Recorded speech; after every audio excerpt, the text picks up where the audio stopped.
عليكم ورحمة الله وبركاته. قال تعالى: وإن نكثوا أيمانهم من بعد عهدهم وطعنوا في دينكم فقاتلوا أئمة الكفر إنهم لا أيمان لهم. সম্মানিত উপস্থিতি, এই আয়াতে আল্লাহ পাক রব্বুল আলামিন আমাদেরকে জানিয়ে দিয়েছেন, আমার নবী যেই দিন মক্কা বিজয় করেছেন সেই দিন সকল কাফেরকে সাধারণ ক্ষমার ঘোষণা করেছেন।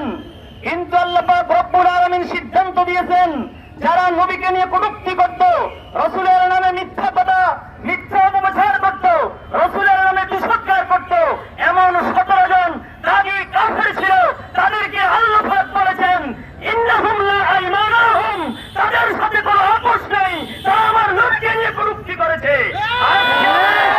এই বিক্ষোভ সমাবেশ থেকে জানিয়ে দিতে চাই, ভারতের হিন্দু পুরোহিত রামগিরি মহারাজ আমার নবীকে নিয়ে কটূক্তি করেছে, তাদের সাথে কোনো আপোষ নেই, তাদেরকে বিন্দু পরিমাণ ছাড় দেওয়া হবে না ইনশাআল্লাহ।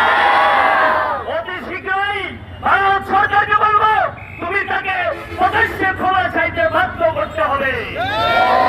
উপস্থিতি, আজকে পুরো বিশ্বে অসাম্প্রদায়িকতার স্লোগান দেওয়া হয়।